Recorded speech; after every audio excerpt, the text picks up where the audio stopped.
Okay, so recently, like all the time, in Australia, we always have lots of changes and new rules about migration all the time. So recently, the Department of Home Affairs changed the English requirement, and now they used to only accept 5 tests. Now they accept 9 types of tests. So it's becoming more.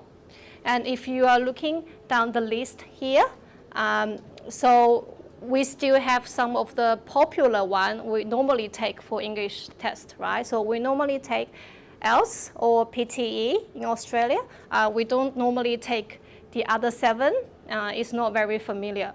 So normally if you are a student in Australia, you're doing the school or you take the course and you're going to apply for visa, we normally take PTE or IELTS, right? So for IELTS, we have general or academic. So we take both of them. But normally for school applications, so when you're applying for university or TAFE, they normally require you to do the IELTS academic. But if we are going to the migration, so you're applying for a visa, you can do both. So either general or academic, both accepted.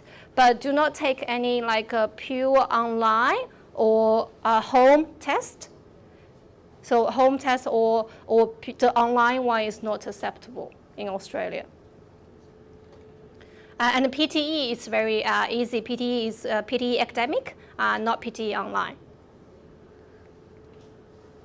So also they just recently changed the English requirement for employment visa. We call it 482.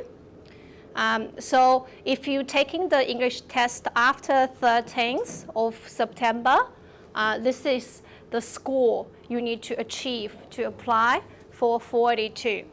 So we can see in IELTS is 5, in listening, writing, speaking.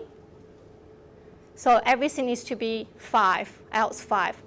If it's for PTE, so PTE has different score for every section. So you have to meet single score for each of them. So when you want to check how much your test needs to be, you can check this table. But this test is only for the test you take after 19th of September. If you are taking the test before 13th of September, it's a little bit different. For the IELTS, it's the same, but for the PTE, it's quite different. For the old policy, they require PTE 36 in each of the listening, writing, reading, and the other one. Yeah, so just be careful. So it depends on when you take the test and how you meet the test result of it. So basically, they just changed a lot for the English requirement, and there has not been many changes in the past half year. So, but they more focus on changing the English requirement. Also, if you may be familiar with our migration policy in Australia, so every financial year, so when we talk about the financial year, we call it from, like for this year, it's from 1st of July to the next year, 30th of June. So we call this a financial year in Australia. So we call it now we are in 2026 financial year because it's from 1st of July 2025 to 30 June 2026.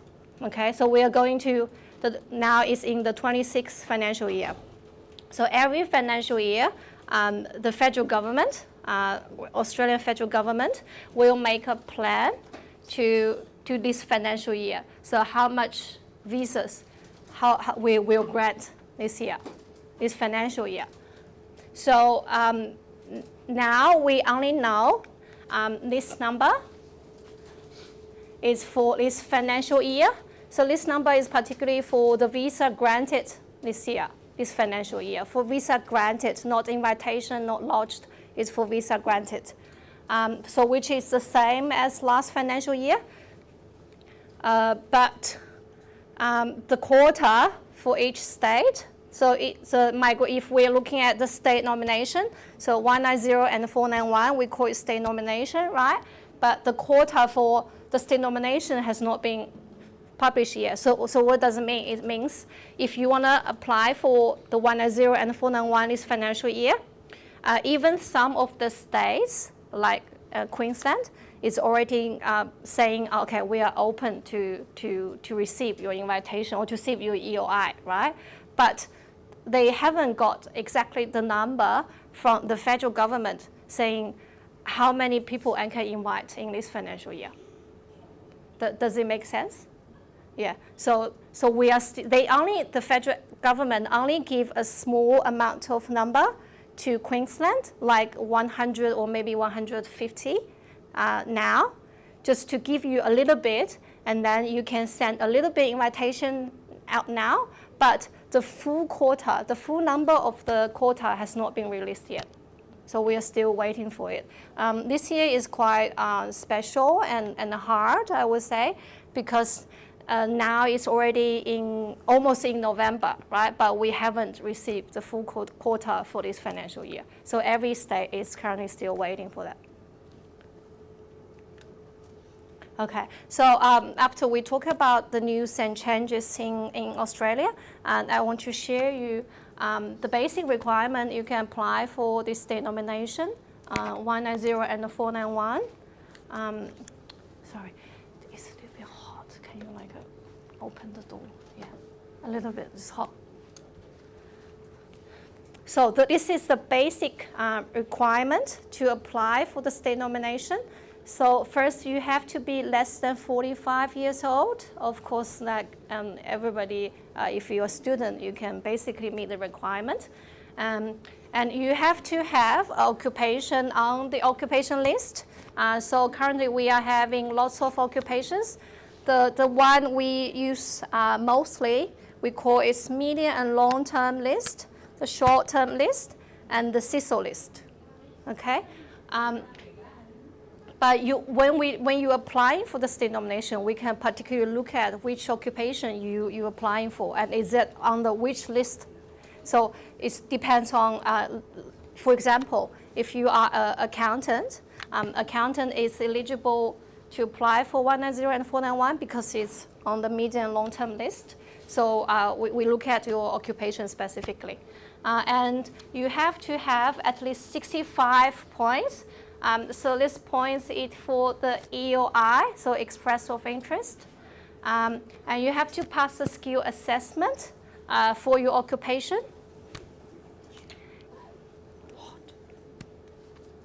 So you have to pass a skill assessment for your occupation. So lots of, so what is a skill assessment?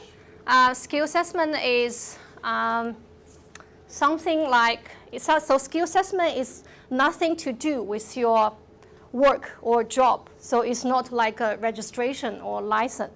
So skill assessment, the only purpose for the skill assessment is to help you to apply for a visa. So for example, if you are early childhood teacher, or if you are a secondary teacher, some states do require you to work, like work in Victoria. They need you to have a teacher registration, right? But registration is not a skill assessment. So even you have a registration doesn't mean you have a skill assessment. So sometimes they always separate. So in order to get a migration to a visa, you need to have the skill assessment, okay? For the registration and licensing part, we don't care. So this is, and the skill assessment has different requirement, depends on your occupation. So for example, if you are an accountant, to pass the skill assessment as an accountant, you need to have, of course, have a bachelor or a master in accounting, and you have get IELTS 7 for each band to pass the skill assessment as an accountant. Okay, so for example, and if you are an engineer, you need to finish, of course, the bachelor, like bachelor in Australia engineer is 4 years. And then if your course is accredited, then you can pass the skill assessment straight away. So it depends on which occupation, and different occupation has different requirement, but you have to pass. And skill assessment is normally valid for 3 years. Some organization they only offer like 2 years, so it depends. And in order to apply for the state nomination, you need to receive an invitation. So this is the most important step. If you don't have an invitation, you can't apply for the visa. And you have to have at least, the English requirement is IELTS 6 in each band. This is just the basic requirement. If you don't have IELTS 6 or equivalent like PTE, you cannot apply at all. Okay, and you need, when you got invitation and you lodge your visa, you need to meet the health and the character requirement. So you like, of course, your body has to be healthy, and you don't have any criminal offense. So this is the points table for the EOI. I want to show you the.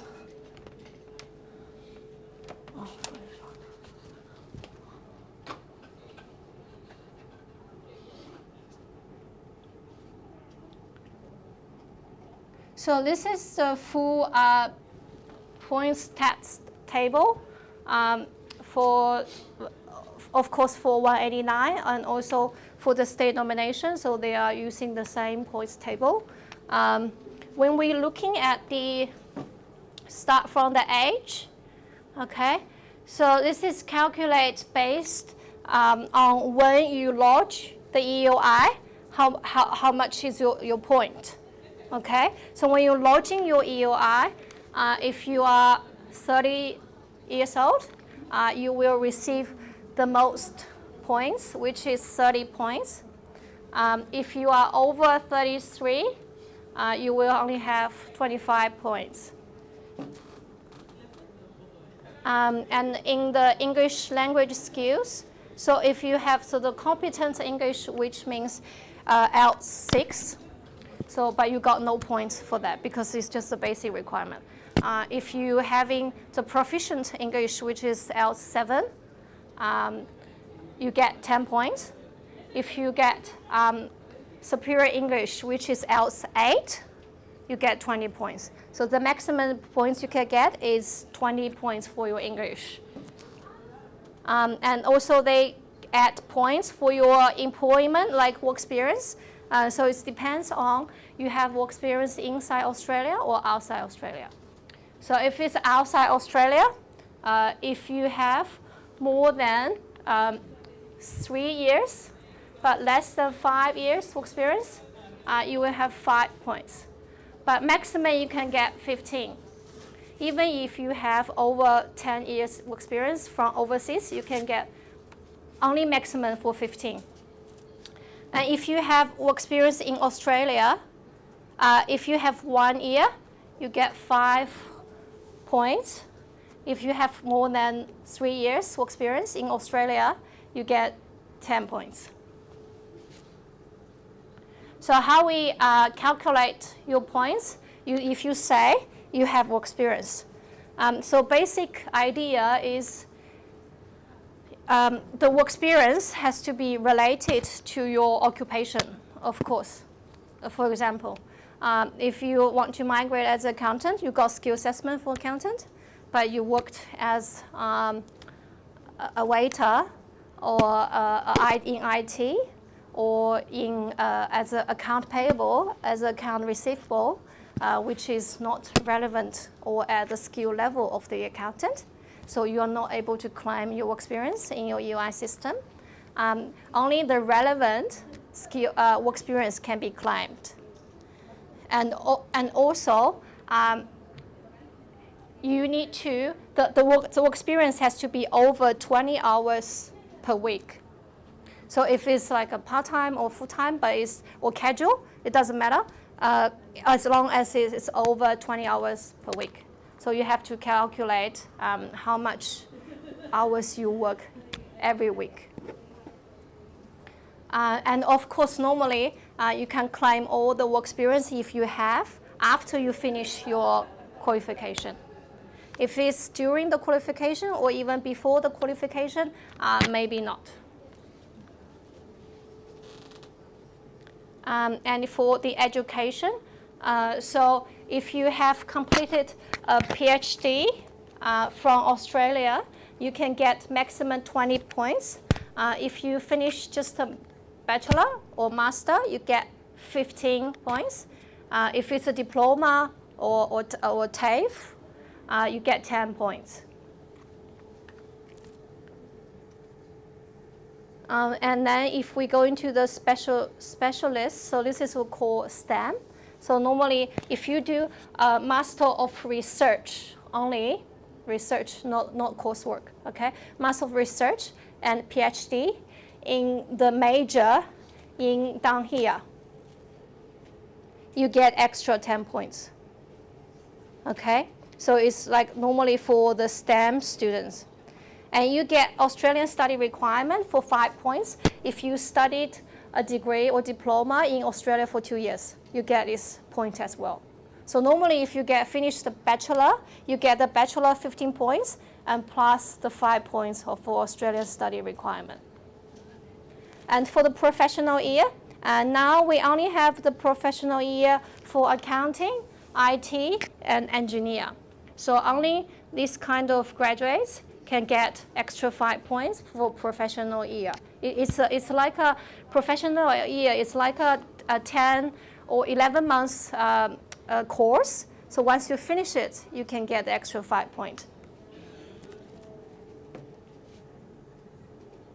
So the community language is the NATI. So we can call it NATI or CCL. You have to study, pass the test, and then you can get the points.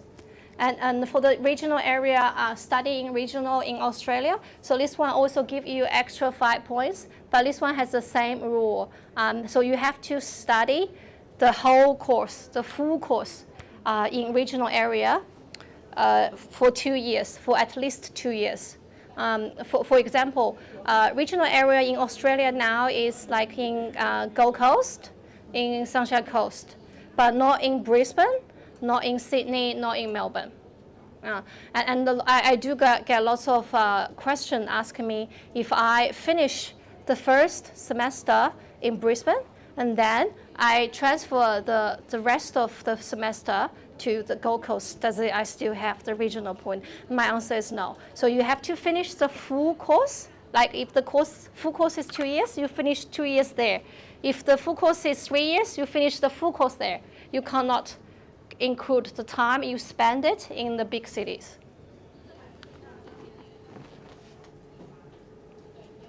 And the last one you can add points is for your partner.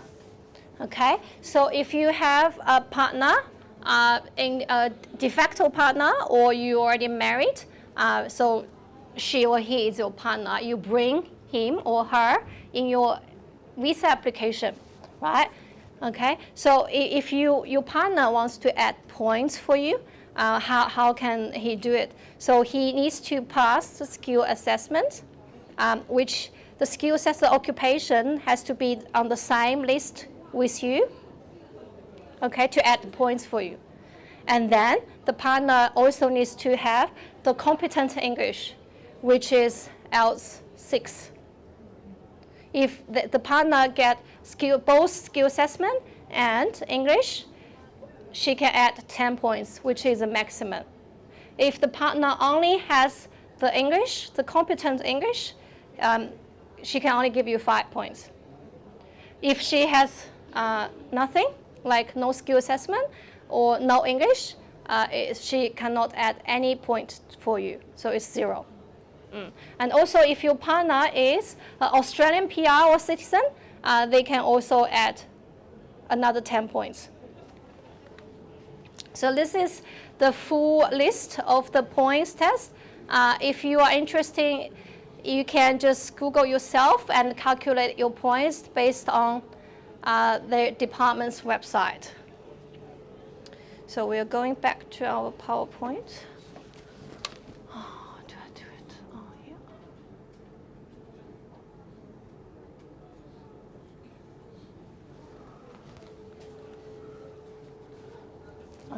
So the steps, what steps we need to take to apply for the state nomination. First of all, you have to check whether your occupation is on the list, okay? For the state nomination, we check state by state. Like if you are applying for the Queensland, you check the Queensland occupation list. If you're applying for the New South Wales or Victoria, you check their state. And after you checked, your occupation is on their list, you have to calculate your points.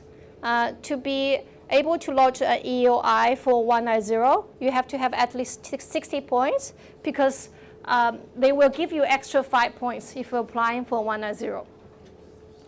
And for 491, you have to have at least 50 points because they give you extra 15 for applying for 491. Okay, but the main point is the total point has to be over 65, no matter how you calculate it. So the total point has to be over 65 to lodge the EOI. And then after you check everything, the occupation and the points, then you can submit the EOI. EOI is the express of interest. So you lodge it in the system, and then you maybe need to lodge another one called ROI. So ROI is like in Queensland, we do require the extra one, we call it ROI. So ROI is also another application. You need to lodge it for the Migration Queensland. So some of states, like in Queensland, they require EOI and ROI, and some states only require EOI. So it depends on which state you're applying to. And you wait. So after you lodge the EOI and ROI, you wait. And then if you receive invitation, we call it initial invitation from the state government, like from the Migration Queensland. Then the Migration Queensland will give you an email saying, okay, congratulations, you received the invitation. Please provide the documents, the blah, blah, blah, blah. Okay, they will give you a list. And then you need to provide all the documents in their list and pay the fee. And then they will review your documents. And then if it's approved, they will go into the final step. They send you the official invitation, and we use that official invitation to apply for the visas. Okay, so this is the full steps of how we applying for the state nomination, the visas. And this is the fees you need to pay to the Department of Home Affairs. So the main applicant, if you have spouse or de facto partner, if you have children. So this is only needs to be paid when you lodging your visas. It's not about the EOI cost or anything else. So what is 190 and 491? So basically 190 is directly a PR, so it's a permanent residence. And 491 is a temporary resident. So 491 is valid for 5 years. And after the 491, you lived in a regional area for 3 years, then you can apply for the permanent resident, which is called 191. So the difference between 190 and 491 is 491 is not PR. So you still need to apply for PR after 3 years. And 491 is based in regional area only. So if you get a 491 visa, you can only stay in regional area. No, you cannot come to big cities. You can only work, study, live in regional area. And I want to show you the occupation list for Migration Queensland this financial year.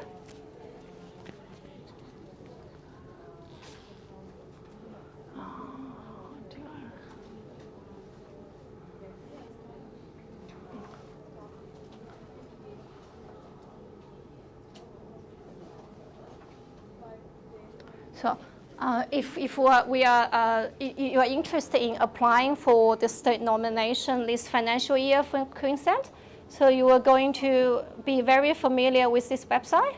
So we call it Migration Queensland. So this is a state nomination government in Queensland. So they sent you the invitation. So this is all the occupation list. So in this list, firstly, in the first column, you can see the ANZ code.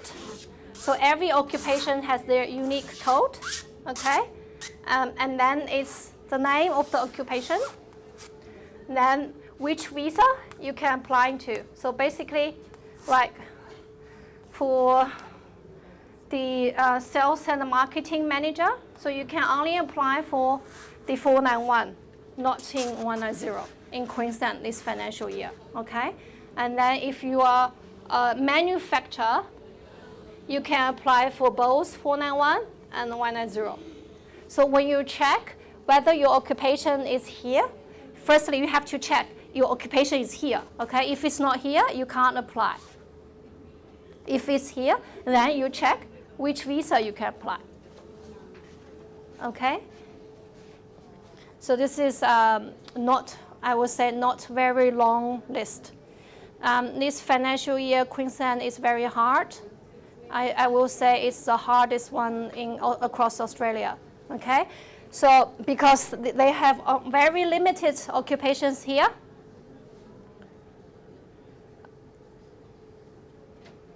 And then this is for the onshore occupation. So this is, what does it onshore mean? So it means you are inside Australia. So if you are inside Australia to apply, you look at this list. If you are outside, you look at the offshore one. Okay, so like Migration Queensland is open to the onshore applicant and also the offshore. If you are working overseas, you can also try to apply.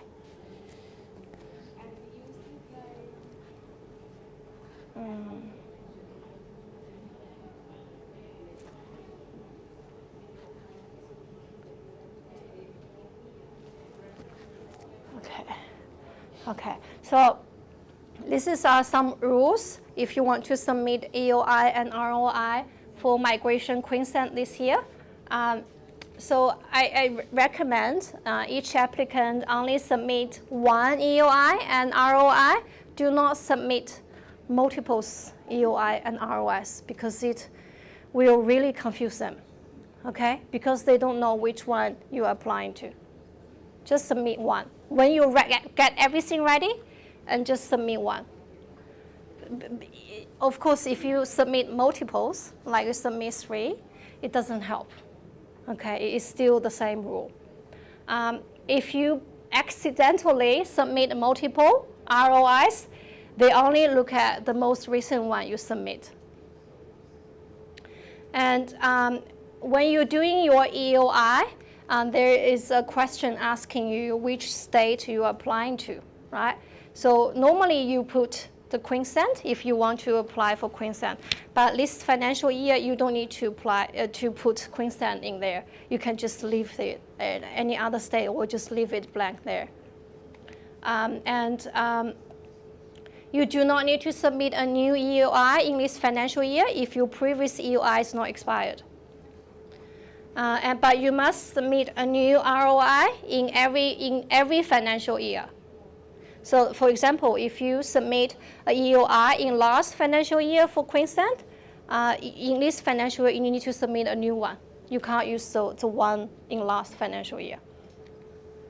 The submission date and score are no longer considered for issuing invitation. So which means, doesn't matter if you submit your EOI like 3 years ago or even 5 years ago, it's not, if you are not invited, they are not invited. It's not based on the time you submitted.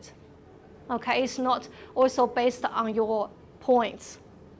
Like if you have 100 points, but you haven't been invited, it's totally normal because they don't invite people by points. Okay, and if you are a secondary student, like if you are student's visa as a partner, if you have the full-time work right, you can apply for the EOI and ROI. But if you are primary student visa holder, you cannot apply for state nomination this financial year in Queensland.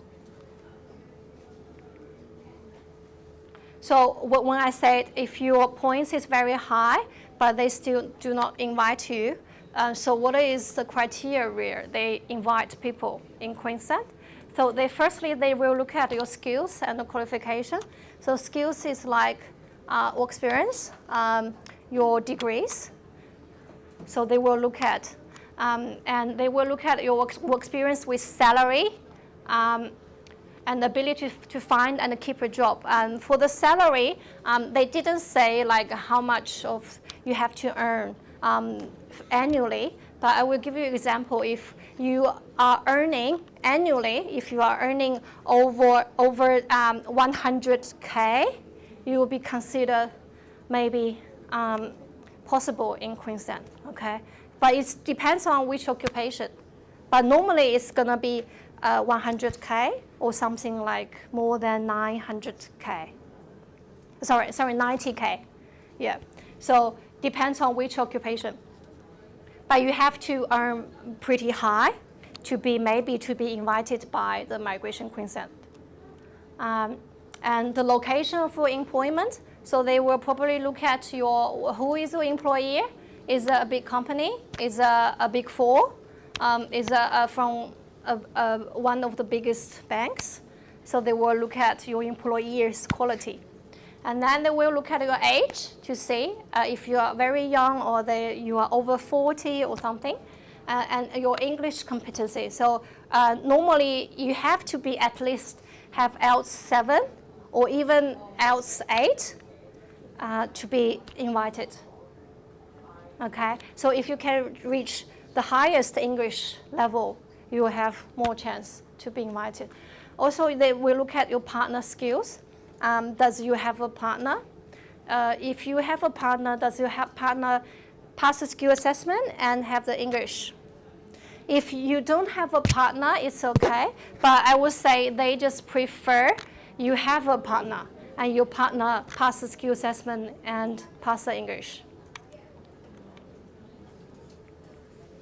So there are quite a lot of streams in Queensland, but we can look at the graduate stream in Queensland this financial year. So only the Queensland graduate are eligible to apply for this stream. Minimum English IELTS 6, and the nominated occupation is on that onshore list. And you are graduate from a Queensland institution. You completed 100 of the course in Queensland. Needs to be 100, so you complete the full course in Queensland. And you complete the course after 1st of July 2021. And your qualification, like you completed a bachelor in Queensland, this bachelor does not need to be related to your occupation. And if you finish your course and you want to apply, you need to work in Queensland for 9 months to be able to apply for 190. And for the 491, you need to live and work in regional area for 6 months. So it's the requirement. So you need to finish the 9 months or 6 months work in Queensland to be eligible to apply for the Queensland migration. And so how you define the work, what kind of job and work you can do. For the graduate, you don't need to work as the same as the nominated position. For example, if you graduated as an early childhood teacher in Queensland, okay, and you finish the full course in Queensland, but you worked as an educator or something else, it may be acceptable to apply. But as long as the work you do is at the skill level 1. So it doesn't need to be the same job. So it doesn't need to work as an early childhood teacher. You maybe can work as other occupations. And you must work, the work experience can only be counted after you finish your qualification. And the working hours must be over 20 hours per week. And the casual work is acceptable. So it doesn't need to be part-time or full-time, but only the work hours is over 20 hours per week. So this is the graduate stream. And the other main one is working stream. So the working stream basically is the same requirement. 9 months work in Queensland for 190, and 6 months work in regional area for 491. But this one do require your work has to be related. So if you graduate as an early childhood teacher, you must work as an early childhood teacher to apply for this stream. So this one is a little bit harder than the graduate stream. And this is one of the new stream the Migration Queensland offered this year. So this one is particularly for the building and construction workers. So you can see you have the same requirement like English and occupation list, okay? And then, but this one is easier because you only required to work only 3 months. But for the other two I mentioned, is either 9 months or 6 months of experience. But this one you only required for 3 months. But you have to be on the list to apply for this stream in building and construction list. Some of the popular occupations here, like civil draft person, mechanical draft person, construction estimator. So it's all related about the trading, about the trade course. It's not eligible for the other occupations. So if you are kind of this graduate, you probably will be looking at this stream only, because this stream now in this financial year is the most I think it's the most easy one to get the invitation. And also we do have the other one, the small business owner stream, but this one unfortunately is closed already. So I just simply mention it because we do have lots of applicants who is interested in doing their own business and also at the same time get PR, but it's too late. Okay, but if you are purchased the business before September 19th, you can still lodge in the EOI. If you want to get more information, you can ask me about this one. Okay, but if you haven't buy any business, we won't look at this one. And then recently, I just got an invitation for the small business owner stream, which is a restaurant manager who is the total point has 75 points. She received the invitation, but I would say nowadays, Migration Queensland, even they are open to the public, but they haven't really sent a lot of invitations because they haven't got the quota from the federal government. So we're all still waiting. So they only sent a small, very, very small, limited invitation to the applicants, but they will prioritize the SBO applicants, okay, because they are already purchased the business and operated for a long time. But for the other applicant, I would say you probably won't receive any invitation now. You will need to wait until the full quota has been released. Okay, so don't be in a hurry, because all other states are waiting at the same time.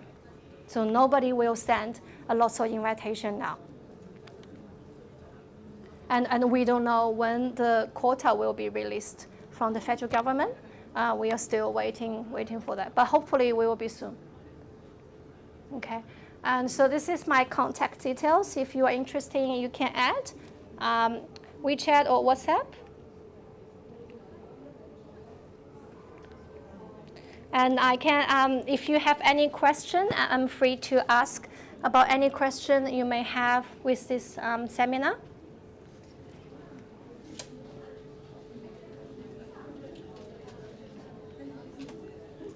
Yeah, so do you have any question in related to this denomination?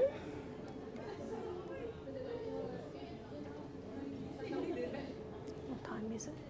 1:45, yeah. Okay, if no question, we can finish this seminar. Thank you everyone for attending. We do have some snacks outside, and also we have lots of schools.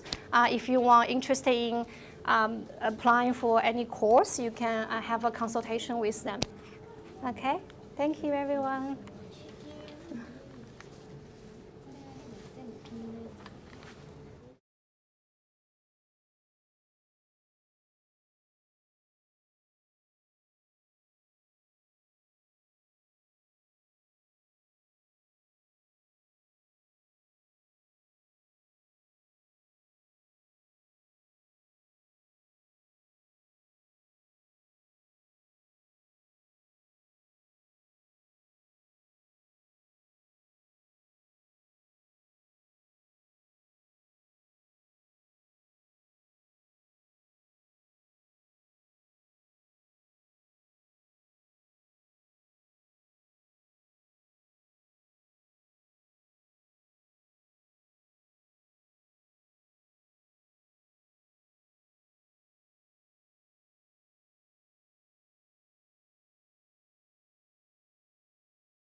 Good afternoon, everyone.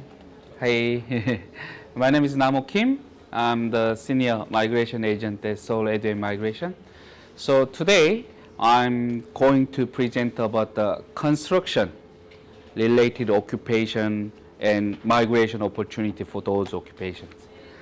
The reason we actually set up this topic for our study fair is it become very popular now, and then for the migration purpose has a very strong demand and opportunities. So if you are considering about the migration to Australia, and if you are asking me what's the best way to get into the migration in Australia, then at the moment I can say maybe you can prepare migration through the construction related occupation. It's very obvious that you may heard from the news or articles and website that everyone talking about the shortage about the construction worker. And here in Queensland itself, 2032, we have an Olympic in here. So that's why lots of things are happening. And then, very clear thing, the Australian government actually need huge number of construction workers in Queensland. So always, if there is a shortage and demand, Australia government always using the migration program to have more people to develop their country. So that's why construction become very hot topic in migration. So today I'm talking about maybe some updates and then options for study and migration and construction related migration news. Then you can understand how and why construction become very popular at this stage. Maybe I can go through about the recent change in migration policy. So as you guys know, lots of invitations happened right after COVID. So I can say the nurses, health professional, and even chef and cook, they got a lot of invitation and application for the employer sponsor visa right after COVID. But government realized they issued too many invitations. So since 2023 December, government suddenly shifted their policy and strategy in different way. So in 2024 February, they also announced another paper then how they can change their policy in next 10 years. And they mention lots of things, and then they keep mentioning about young skilled person. So they suddenly change graduate visa age limitation to the 35 now. So the people who have older than 35 now cannot apply graduate visa in Australia, even they complete master, bachelor, or any vocational study in Australia. That become very, it affect a lot to our students. Most of our students, maybe there are lots of young students, but around the 30, mid 30 age students are coming to Australia and study for the migration purpose. But now it's very hard to prepare the migration option because graduation visa is not available for people who has age over 35. So that's why, anyway, recent change means now government to change their policy and their direction. So it became very competitive and difficult to get a permanent resident visa in Australia. So you should well prepare and smartly plan your future plan, then you can have some successful outcome in migration. So this is the data. Since government changed the policy, the first thing they have done is they make student visa difficult. So if you see the future, the history of the visa grant rate, then 2025 this year until August, you see the English course visa success rate now is only 74. But before the COVID, that usually above the 90%. and about the vocational course, like construction courses. Now, it's 50%. I've never seen this number before in Australia. I've been working this industry for 15 years. Then even vocational, then we see the very high grant rate. But now it becomes 50%. So which means maybe you and your friends apply together, maybe one of you guys get the refugee. So that's why our counselors, education counselors, look into your background and maybe telling you that, oh, it's gonna be too risky to study certain course because of this outcome.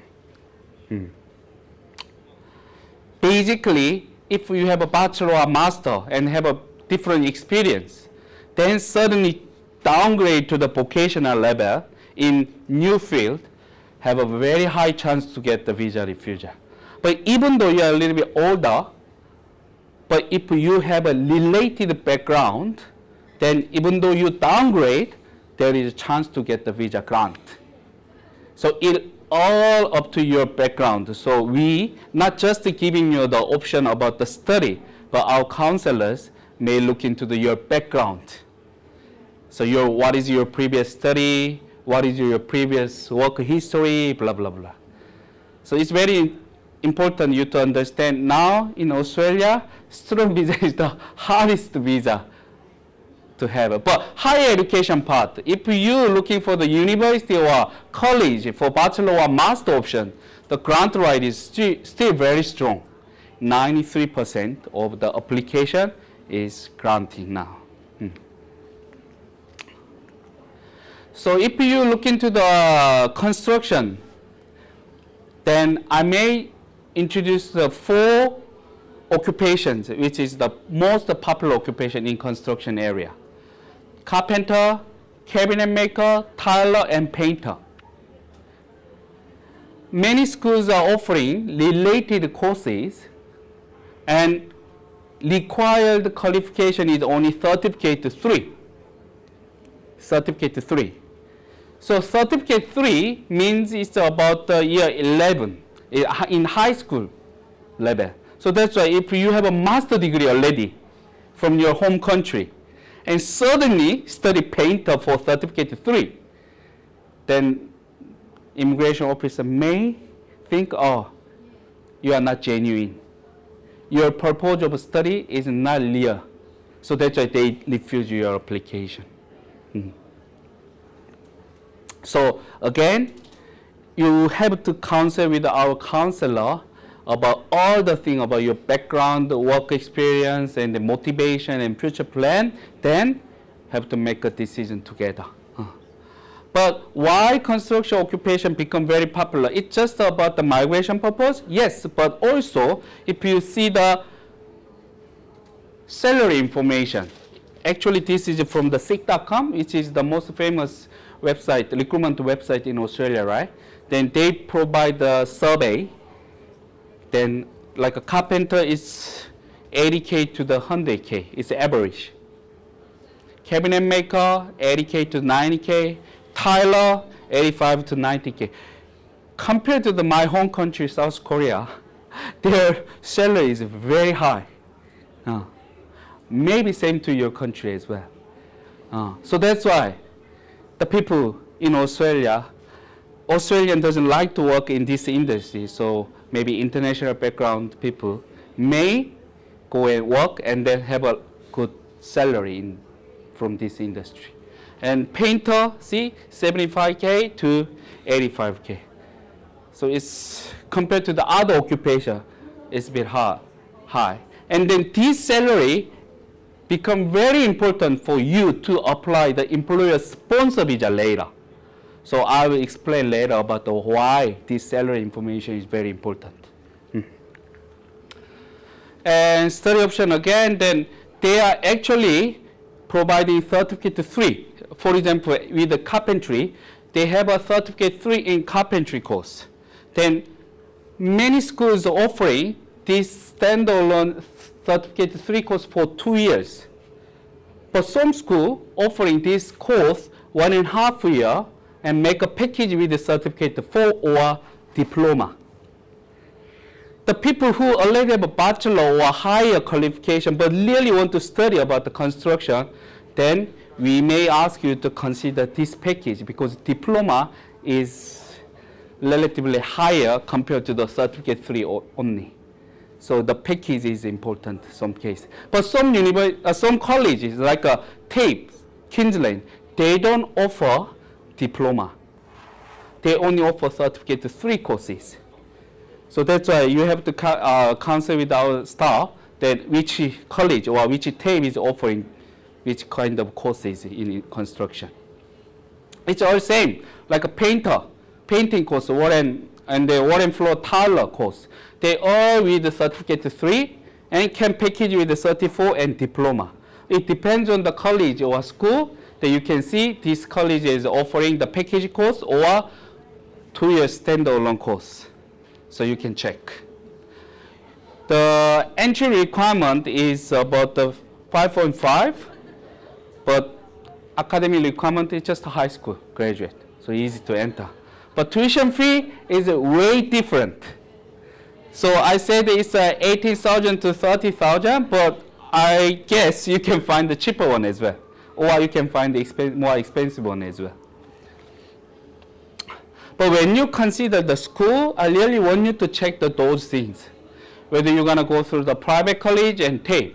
When you're talking about the private college and TAFE, there is an advantage and disadvantage. Let's say TAFE, reputation is very good, right?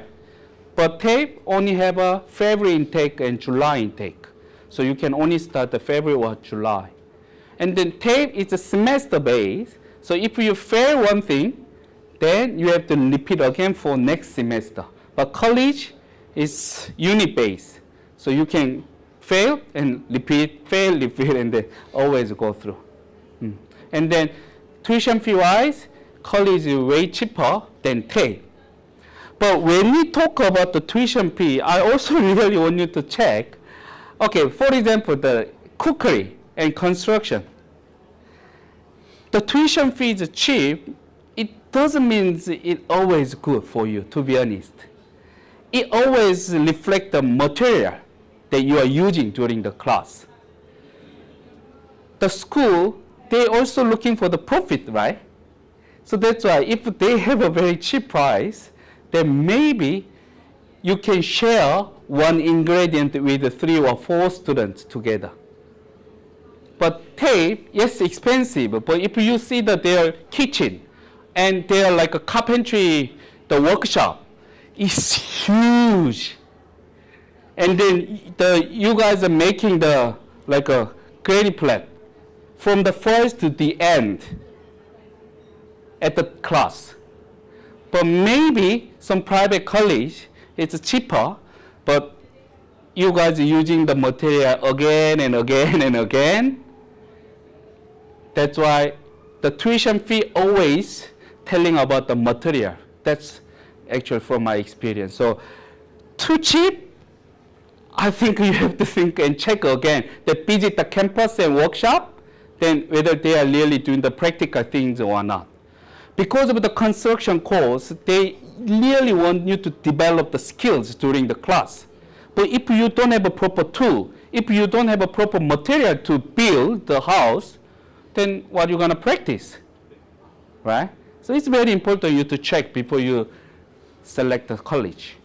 And then maybe today, if you have a chance to counsel with the TAFE Queensland and Gamma and Alpha College, maybe ask directly how the material. Do I have a chance to build the house during the class? Then you make a decision.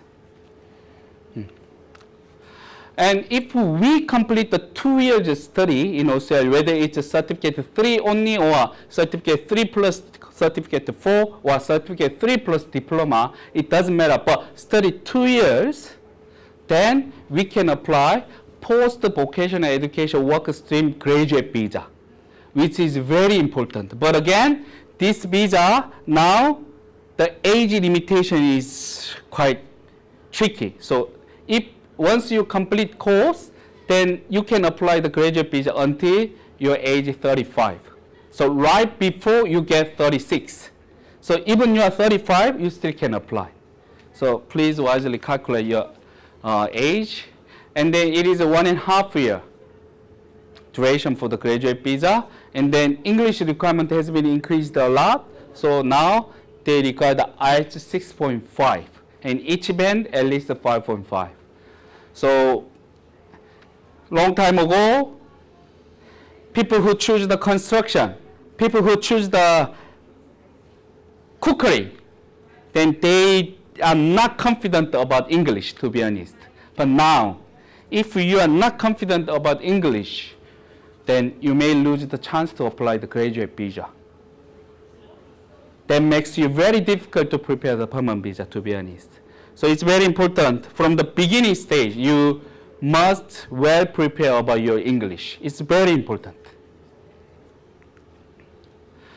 And this is about the skill assessment. So if you see the skill assessment, then we go through the skill assessment from the TRA Job Ready program.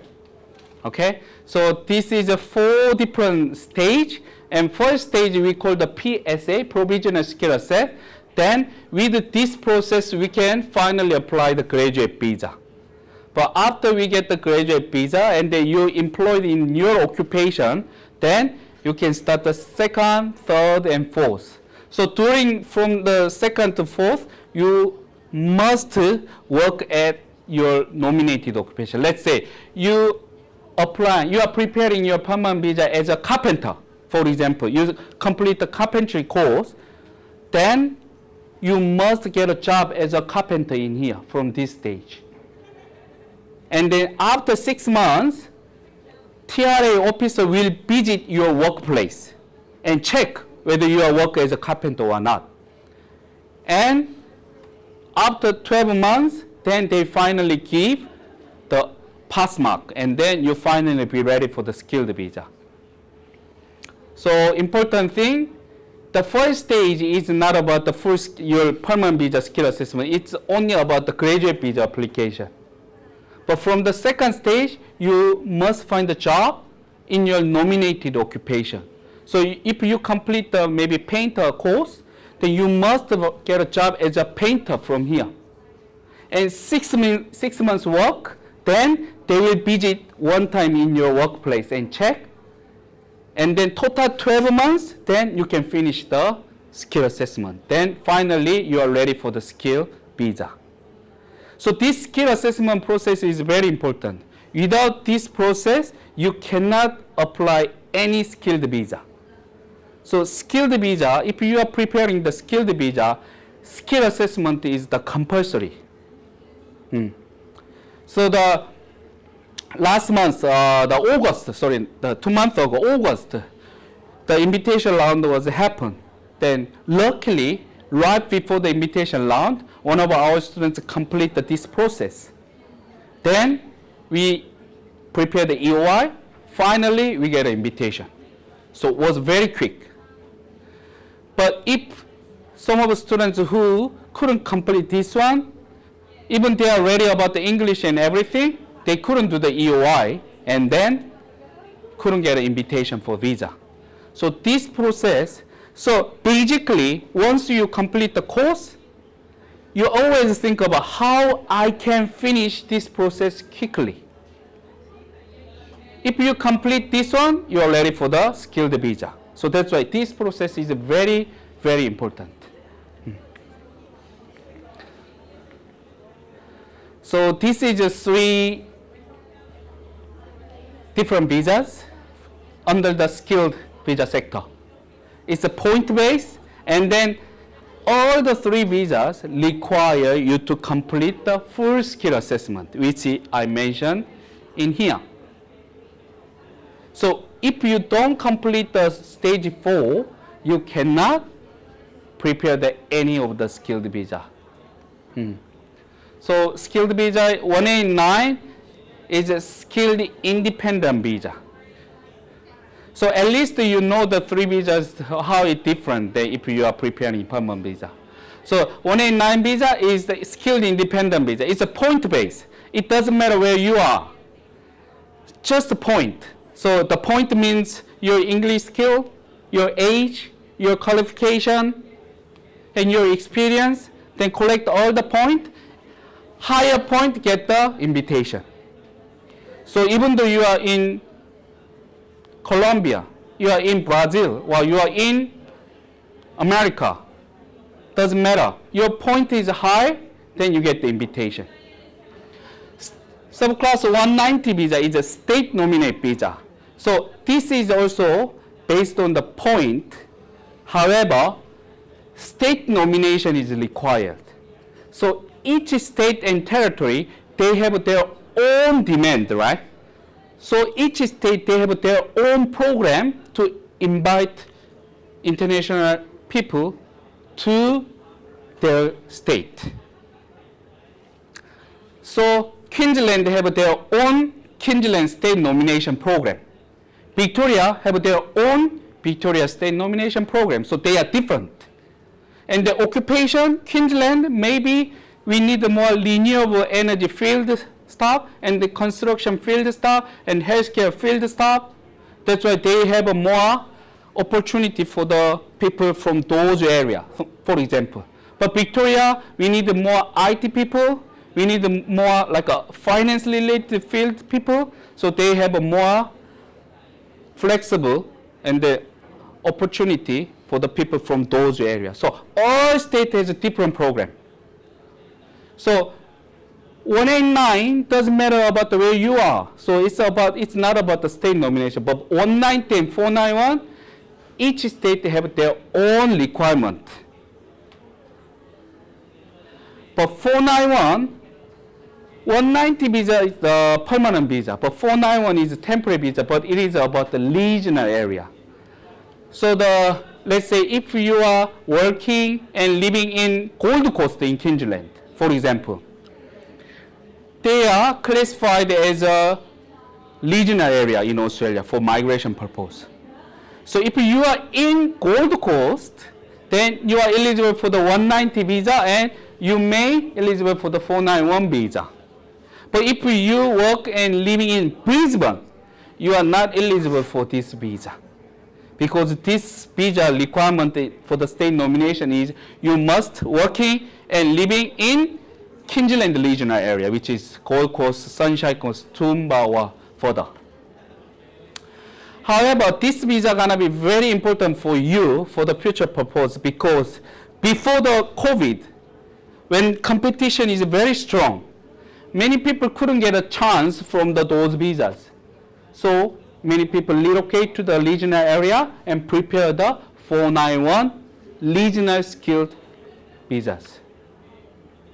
They are more flexible, they have more occupations to apply, and good thing is it's guaranteed the PR pathway. Anyway, once they get a visa grant, they just stay for 3 years in that regional area and apply 191 PR. But during that 3 years, the good thing is that they can get a Medicare benefit as well. And also, you don't need to work at that nominated occupation. For example, you may achieve the 491 visa as a carpenter, but you don't want to work as a carpenter. Then, during this 3 years residence period, you can work Uber driver. You can have your own business. And you can study different things as well. So it doesn't necessarily you to work in that occupation.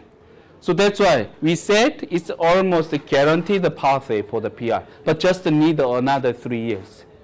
But the competition is relatively lower than 190 and 189. And requirement, state nomination requirement is lower than 190. For example, in Queensland, 190 visa required 9 months working and living in Queensland, for example. But 491 may require 3 months, something like this. The requirement is very less compared to the 190. So that's why when competition is very high and your point is not really high enough, then it's good strategy that you can relocate to the regional area and preparing 491 and 190, 189 all together. The other one may you look into is employer-sponsored visa options. So it is also, we call the ENS visa, SID visa, 491, 494 visa. This one, skilled visa, it's about the point and state nomination, right? So it's very important about my English skill and my experience. So my point and my skill is very important for these visas. But this one, my employer is more important. So finding employer who can sponsor me is very important in here. So for example, ENS and 494, it requires 3 years experience, so that's why I can skip in here. But SID is the most popular visa in here. At the moment, I'm so busy because of too many applications for the SID visa, because this is only required related qualification with only 1 year experience. And the English requirement is only 510 each. But again, even though I meet all the requirements in here, the important thing in here is I have to find employer who giving me a sponsorship. And here, I told you, right, the salary is very important, because to be eligible to apply the SID visa in core skill pathway, your salary have to be 76,515 above. But back to the construction, you see the average salary, right? It's way higher than this requirement. In real field, I can see it's getting higher and higher for the construction. But talking about the chef, talking about the accountant, they find the employer and they contact me, then I talk with the employer, and childcare as well. When I talk with the employer, and the employer, oh, I'm very happy to this employee, my staff, then I want to give the sponsorship. What's the requirement? Then I say, oh, you must have a contract with your staff with the salary at least 515. Then suddenly employer become very quiet, because currently they are paying only 60K, but they have to increase the salary to meet the visa requirement, right? But construction, back to construction, they already have over 76K. So it's no problem for the employer to giving the sponsorship for the salary side. That's why the construction area, we can see many applications for this skilled in demand visa in core sector. So make it simple. You need to study at least 2 years in Australia and maybe apply the 485 visa and start your skill assessment. So very important thing, while you are doing the skill assessment, if you delay for the 485 visa grant, then you have a more visa left to prepare those things. So our approach to our client is always, okay, you start skill assessment as quickly as possible, but we keep delaying your graduate visa, because the graduate visa is only 1.5 years from the visa grant day. So means if you finish your skill assessment early, but your visa grant very late, then you have more time to prepare the other permanent visas, right, with your graduate visa. So that's very important. So if you study anything in vocational level, even not the construction, but you must think about, I have to start my skill assessment. When can I start my skill assessment? For the construction field, after certificate 3. Quickly after certificate 4, something like that. So you must cross-check with your counselor when I can really start my skill assessment process. Very important. So start early for your skill assess, but your graduate visa must be grant late. then you have a more visa and more time to prepare those things. Because the skilled visa that I mentioned, 189, 190, 491, the skilled visa is only eligible once you finish the skill assessment and have English and have a relevant point. So skill assessment is very important. At the same time, because the construction, the skill assessment is about the employment, right? You must work in that area. So you are building up the work experience during the skill assess. Then you may ready for the employer sponsor visa as well. So now maximize your visa option and become very comparative. Then how you can maximize your visa option? True, it's about you can prepare skilled visa and employer sponsor visa all the same time. How? Skill assessment. And then continuously work in nominated occupation. Then finally, you can either go through the skilled visa, but waiting the invitation to apply visa. At the same time, you are building up your experience and find a good employer to sponsor you. Then, if skilled visa, we can't get the invitation to apply visa, then we apply the employer sponsor visa. So that is actually more than 90% of students are doing. Very important. Then construction, why the construction is huge and then popular. So this is the 21st of August data from the skill select. Means government have an invitation round. So they select the people to giving the visa invitation. So on August, they issued around 7,000 invitation. 7,000 invitation, which is not really big. But in August, carpenter invited at 65 point, which is the lowest point. Minimum point, it's minimum point. Under 60, we can't get the invitation because the visa required 65 point. But they get the minimum point invitation. And the oil and floor tile 65. And painting and trade workers 70. So traditionally, if we are talking about the permanent visa, nurse, social work, teacher is a very strong occupation, right? On August, can you imagine what point they get the invitation? It was 80. It was 80. Even nurse. But construction was 65, 65. So this tells you that Australia government really need people in construction area.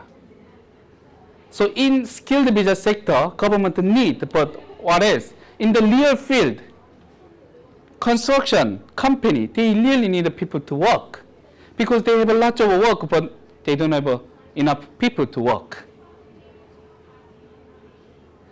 I'm wearing my painting things for almost 1 month because they have a lot of job, but they don't have people. So finally they come in 2 weeks' time.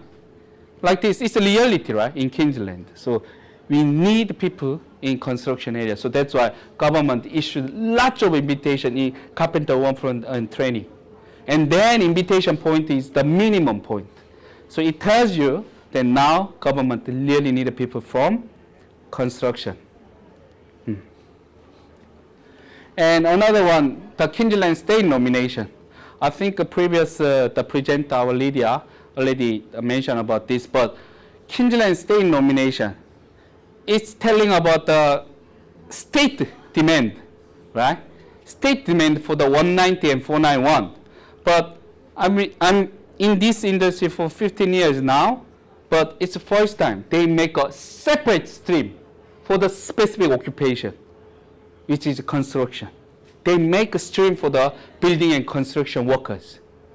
And compared to the other stream, they make way easier than others, like 3 months working and living in Queensland and 20 hours per week, and casual work is acceptable.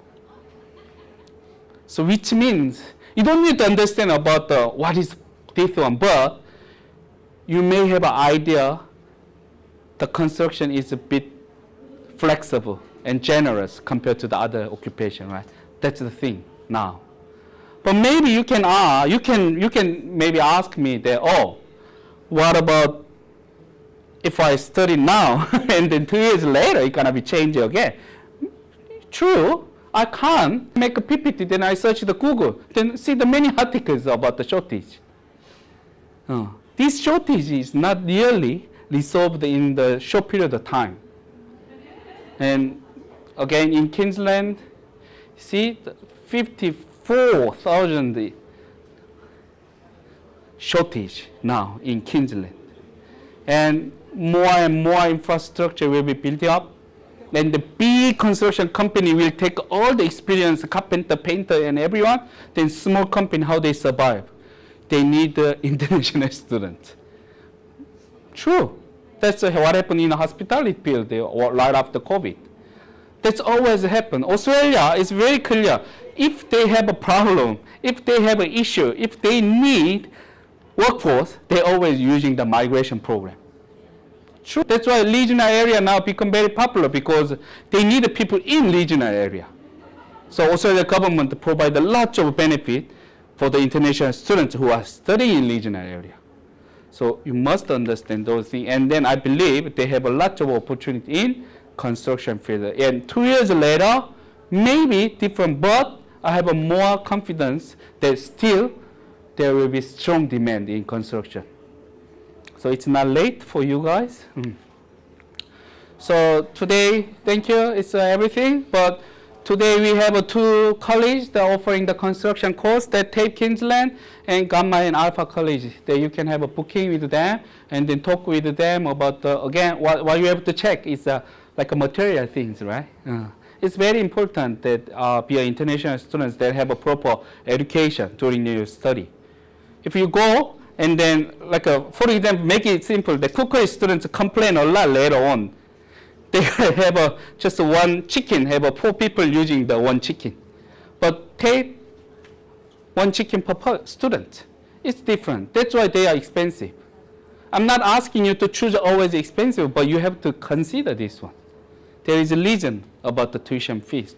That's why you at least ask them that how they are actually providing the students to have a paid work experience, paid job. So I think that's the thing that you have to check. Okay? Finish. Any question today? Any question? It's not about construction, it's okay. Any question? The chances of moving from, like let's say a person's background is IT postgraduate degree from Australia and they change to maybe like a diploma, a certificate of construction. Okay. And they get visa for that? No, I don't think so. Then I may if they finish the postgraduate, then they may have a graduate visa. During graduate visa, some colleges provide a fast track option for less than 1 year program. So taking that one and then and during the course and continuous work and find job to apply the sponsor visa. But usually those like vocational programs are usually full-time students, right? So if they're doing full-time work, can they still be a full-time student? Oh, the vocational course is not really full time, like a 1 to 5, Monday to Friday. They may have 2 days of class, something like that. You can have some balance. So I can still study even in a postgraduate visa? Yeah. That's the now a lot of students are studying construction course on their graduate visa. So the Gamma and Alpha College provide the fast track, but TAFE Queensland doesn't have a fast track option. Any question? Okay, thank you. So again, it's very warm. Sorry about the temperature, but we prepared some drink outside. So have some drink and snacks outside.